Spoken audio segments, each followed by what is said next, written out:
Добро е вака што на денешнава комисија на економија го имаме и вице-премиерот задолжен за таквите прашања. Навистина мислев дека досега ќе имаме неколку пати шанса да поразговараме со него со оглед дека оваа сфера од општеството е во тотален крах. Сакам вака како човек што разбира економија да одговорам на две клучни прашања кои што се наметнуваат во оваа дискусија.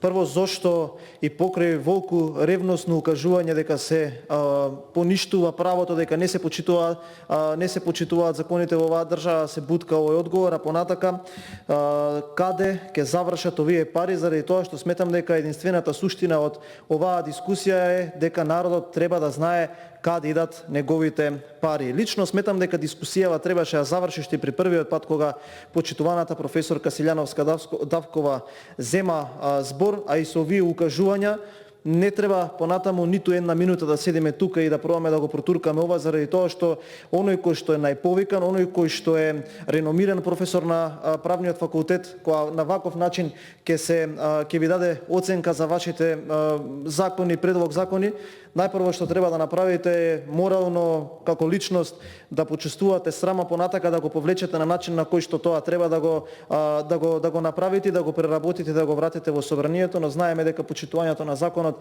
не е приоритет, така да ќе се пренесам и на суштината и ќе се обидам да објаснам зошто ова не треба да помине на начин на кој што треба да помине.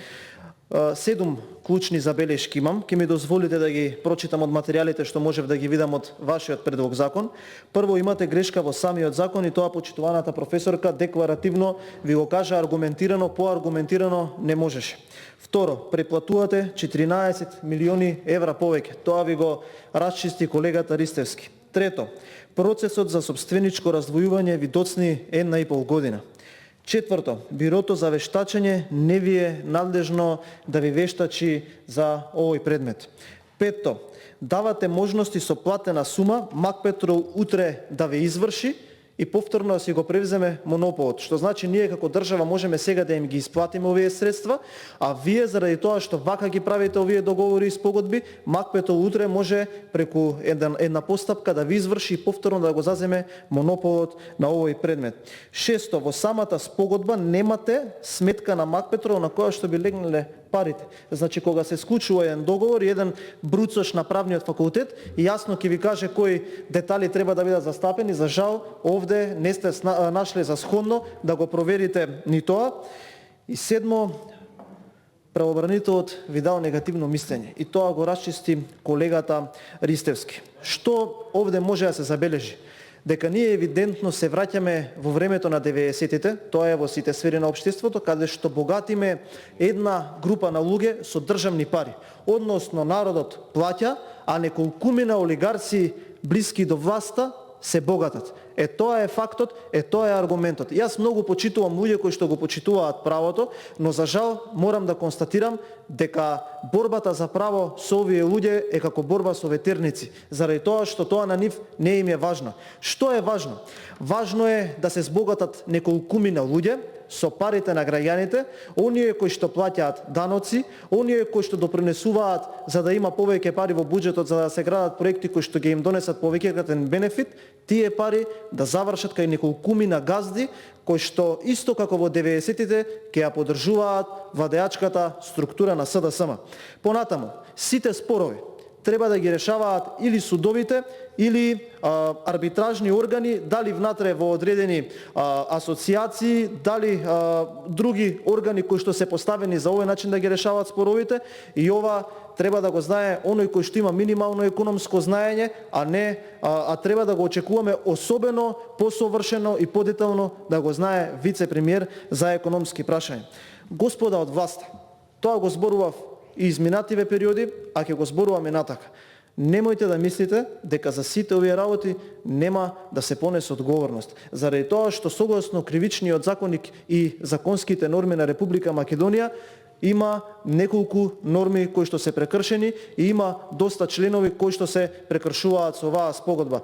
Така да немојте ниту вие професорке како ревносен познавач на таа материја да ја губите надежта, ниту па немојте да дозволите да се срамите од вашата професија заради овие луѓе, заради тоа што еве јас ви ветувам и го кажувам на целата македонска јавност дека и за ова и за сите оние законски неправилности еден ден во оваа држава ќе се одговара. Не знам каква е оваа итност во вакво време да се потрошат 32 милиони евра кога имаме очигледни случаи секојдневно да се бараат донации за амбулантни возила, или сега ако отворите на социјалните мрежи ќе видите дека секој ден имаме се повеќе луѓе кои што молат за помош нивните најблиски да бидат згрижени во болниците. Замислете, ние сме земја која што е најмногу погодена и економски и здравствено, а ние ќе даваме 32 милиони евра за работа која што сега ниту е потребна, ниту е суштинска. За ова имавме разговори многу при ребалансот на буџетот, но за жал вие не најдовте за склона да дојдете тука и да ни објасните. И ако гостувате по сите провладени телевизии и ги фалите и тие мерки и владиниот буџет и како тоа ние добро сме се справувале, али јас имав можност, вака ми е чест што сте вие тука да комуницирам со бројките кои што исклучиво вие ги кажувате, кои што и сами може да признаете дека апсолутно не се добри и не гарантираат дека брзо ќе се извлечеме од оваа криза. И за на крај, кажав на почетокот на говорот зошто ова се прави. Дозволете ми да ви кажам. Ова се прави само заради една единствена цел, а тоа е припрема за наредните месеци во кои што сигурно, повеќе од сигурно, оваа влада и оваа владеачка номенклатура ќе замене во опозиција. И вие може да кажувате колку сакате дека тоа не е така или дека тоа се заради одредени други државни бенефити, но јас сум сигурен, а тоа времето ќе го покаже, заради тоа што сите кои што говориме на оваа говорница сепак на крај треба да го положиме и најсериозниот испит, а тоа е испитот на времето.